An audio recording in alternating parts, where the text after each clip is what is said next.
ya. Mungkin ada juga lain. Aveni Shalom Aleichem.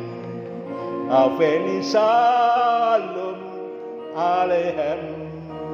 Aveni Shalom Shalom Shalom Aleichem. Sudah banyak-banyak. Suaranya enggak enak. Kita harus bisa, masa kalah sama pondok pesantren modern yang terbesar se-Asia Tenggara menyanyikan lagu Aveni Shalom Aleichem, diprotes, ya, diprotes kanan kiri, ya, itu urusannya dia. Yang penting kita mendengarkan ikut senang. Bapak-bapak dan ibu-ibu yang dikasih Tuhan, pada sore hari ini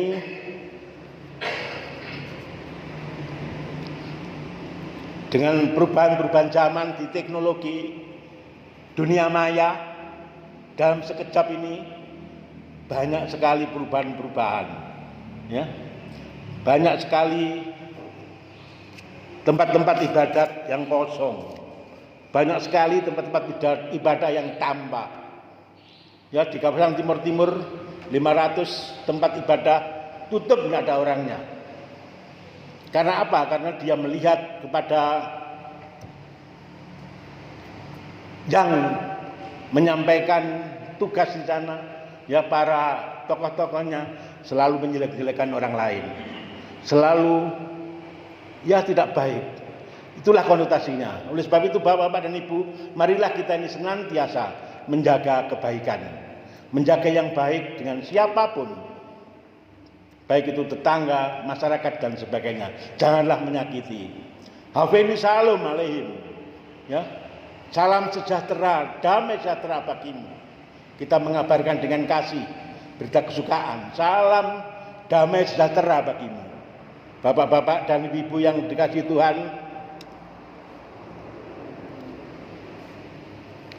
sebagai umat panggilan Tuhan, kita ini harus siap menerima panggilan Tuhan untuk melayani.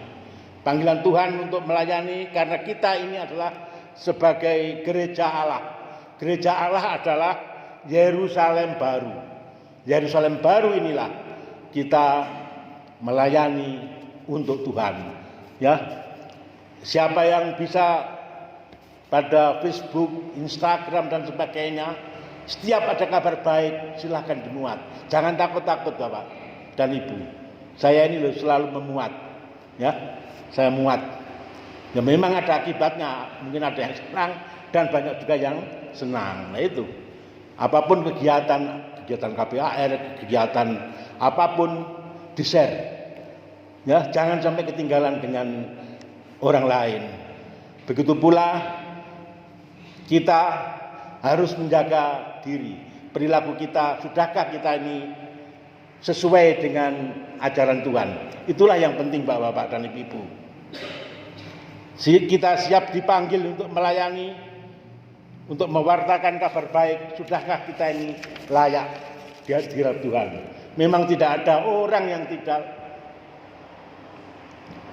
yang mulus, tidak ada. Semua ini banyak sekali kekurangan-kekurangan. Untuk itulah Bapak-bapak dan Ibu-ibu, sebagaimana Paulus,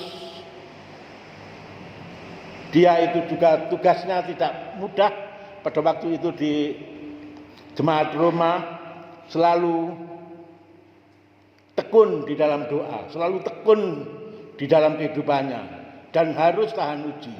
Karena di dalam kehidupan ini setiap saat ini berubah. Kadang-kadang kita ini menghadapi pergumulan, entah itu pergumulan anak, pergumulan istri, pergumulan ekonomi, pergumulan apapun. Tuhan, saya sudah ke gereja baik-baik, Tuhan, saya sudah aktif berbuat baik, ya bersungsung saya banyak Tuhan. Mengapa saya ini kok menderita semacam ini? Inilah namanya kita ini pergumulan. Ya, apa Tuhan itu jahat? Apa Tuhan tidak mendengar? Tuhan ini mendengar Bapak-bapak dan Ibu-ibu. Orang yang tahan uji, tekun, ini adalah merupakan ujian kita. Kita diuji oleh Tuhan. Kita harus sabar, tahan uji, tekun, dan senantiasa hidup yang berpengharapan pada Tuhan. Karena Yesus sudah mati di kayu salib untuk menebus dosa-dosa kita. Inilah pengharapan kita. Bapak-bapak dan ibu-ibu, kalau kita ini ada kesalahan bertobat, ya, kita minta maaf pada Tuhan. Enteng bapak-bapak dan ibu. Jangan sampai tidak bertobat. Setiap hari itu harus bertobat, berdoa minta pengampunan. Ya, bisa sehari 7 kali, 5 kali dan sebagainya. Silahkan, ya. Setiap orang Kristen tidak cukup untuk ke gereja saja, tapi ibadah di rumah itu penting. Ibadah pergumulan pribadi dengan Allah itu penting. Hubungan kita dengan Allah ini perlu kita ini senantiasa kontak, bapak-bapak dan ibu. Kita kontak itu biasanya seperti hari-hari Paskah, ya. Tuhan Yesus disalib jam 9, ya, kita ibadah. Jam 12 Tuhan Yesus disiksa, kita beribadah. Kemudian jam 3 sore Tuhan Yesus, ya, kesakitan atau meninggal, kita juga berdoa. Jam 7 sore kita berdoa lagi. Jam 12 malam berdoa lagi. Jam 5 pagi Tuhan Yesus bangkit, berdoa lagi. Ya. Berdoa di sini bisa bernyanyi dan juga bisa membaca Alkitab dan juga bisa bersama-sama keluarga atau sendiri kalau memang sulit. Itulah kita mengadakan kontak pribadi. Karena apa? Yang bisa menyelamatkan itu bukan pendeta, yang bisa menyelamatkan ini bukan gereja, tapi yang menyelamatkan kita ini adalah Tuhan Yesus pribadi. Urusan kita dengan Yesus. Oleh sebab itu kita harus disempatkan diri untuk mengadakan kontak dengan Tuhan, mengadakan hubungan dengan Tuhan, dengan beribadah. Bapak-bapak dan ibu, ada seorang suami istri yang mana suaminya ini dari Mabes, ya, dari Mabes. Dia itu hidupnya tidak layak. Setiap hari ke sana ke sini mencari wanita di hotel sana, di apartemen sana, di apartemen sana. Gonta-ganti bapak, karena uang banyak. Biasanya uang banyak itu besok itu siapa yang akan saya makan. Tapi kalau uang tidak punya uang, besok itu kita makan apa? Wah, dulu ono beras, dulu ono iwak itu. Sing dipikir besok itu makan apa? Tapi orang kaya raya yang tidak dilandasi dengan iman, yang hidupnya bejat, ini besok itu makan siapa? Akhirnya di situ mengalami sakit, di mana sakit ini turun drastis sampai 20 kilo, makin turun badannya. Dia periksa ke suatu dokter, ya. Ini kisah nyata, bukan bukan ilustrasi. Kemudian oleh dokter dikatakan, divonis bahwa kamu tidak lama lagi akan meninggal. Ini sudah penyakit kronis berbahaya. Ya, entah penyakit apa, tambah kurus. Akhirnya dia itu naik pesawat ke suatu tempat gitu. Di situ dia terasa Tuhan membisikkan, bertobatlah kamu. Kalau kamu tidak bertobat, kamu akan meninggal. Bapak-bapak dan ibu, dia berpikiran di dalam pesawat ini maunya dia itu minta turun kembali lagi karena akan meninggal. Namun demikian bapak-bapak, bertobatlah kamu. Ya Tuhan, saya mau bertobat. Panjangkan umur saya, tambahkan umur saya. Kamu saya tambahi umur panjang, apakah untuk pelacuran? Kamu saya beri panjang, apakah untuk hura-hura? Kamu saya beri umur panjang, apakah untuk hal-hal yang negatif? Tidak Tuhan. Dalam telinganya, saya berjanji Tuhan, saya akan bertobat Tuhan. Kalau kamu ingin bertobat, silakan kamu mengakui segala kesalahanmu kepada istri-istrimu. Kepada istrimu. Kalau istri-istri kan banyak, yang resmi kan satu. Kalau lain-lainnya itu kan bawaan saja, ya. Oleh sebab itu bapak-bapak, dia mendekati istrinya. Bu, maafkan saya. Saya ini banyak sekali kesalahan kepada ibu. Banyak yang saya lakukan, hal-hal yang tidak baik, perzinahan, Bu. Di sana ditunjukkan semuanya. Akhirnya apa? Istrinya shock, semaput dan sakit. Ya.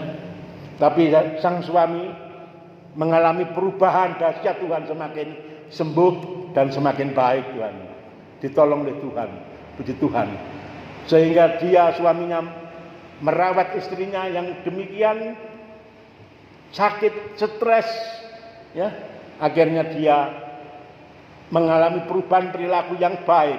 Biasanya tidak pernah berdoa di rumah, dia datang sore mendoakan istrinya. Biasanya datangnya itu larut malam, bahkan sampai pagi. Dia datang sore jam 4 sudah datang mendoakan istrinya. Di tengah malam pergumulan dengan berdoa.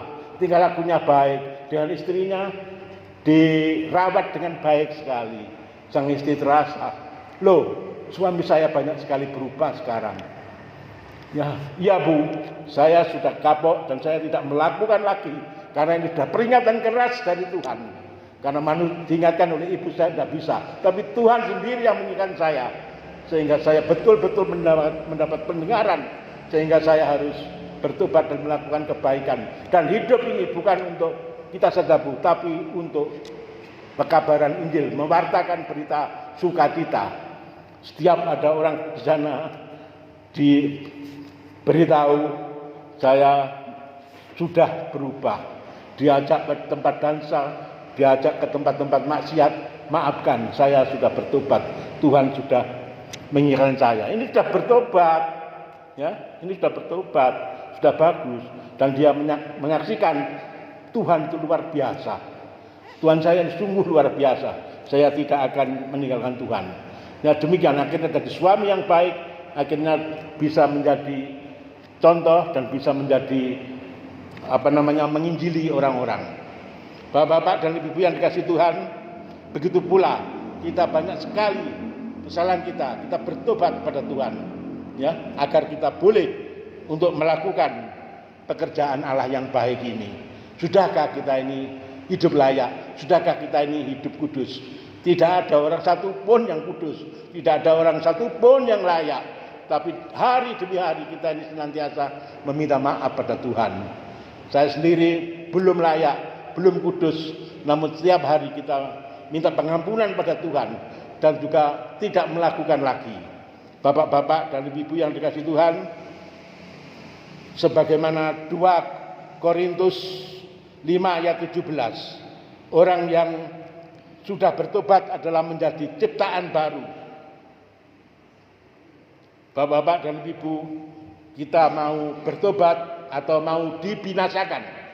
Hanya 2 pilihan, bertobat atau dibinasakan. Kalau kita bertobat akan menuju kerajaan Allah, tetapi kalau kita tidak bertobat akan binasa. Hanya 2 pilihan saja. Besok-besok Pak, kalau akan mati. Ya besok itu mati. Siapa tahu? Tidak bisa ditunda mati itu. Itu mati kan urusan Tuhan. Ya. Saya sekarang bisa berkhotbah, siapa tahu besok sudah dipanggil Tuhan. Ya, kita harus bersukacita karena Tuhan memanggil. Dan kita mendapat tempat, yaitu di kerajaan surga. Bapak-bapak, sebagaimana ulat itu permulaan kan menjijikkan ya, takut, wah ngeri. Tapi kalau sudah menjadi kepompong dan menjadi kupu-kupu, alangkah indahnya kupu-kupu. Begitu pula orang yang bejat, orang yang jahat seperti ulat, menjijikkan kelakuannya, menjijikkan sekali dosa-dosanya. Tapi kalau sudah menjadi kepompong, menjadi kupu-kupu, dia menjadi ciptaan baru. Alangkah indahnya kupu-kupu itu. Dilihat orang dengan bagus. Ya, inilah kita tunjukkan agar kita ini dilihat orang dengan baik, ya, dengan senyum. Hawewi Shalom Aleichem, ya. Salam sejahtera bagimu. Damai sejahtera bagimu, ya begitu. Salam sejahtera bagimu, ya, senantiasa mengiringinya.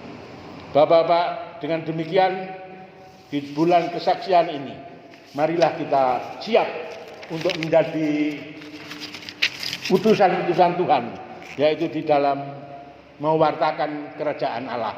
Jangan kita sampai tidak ikut mewartakan kerajaan Allah.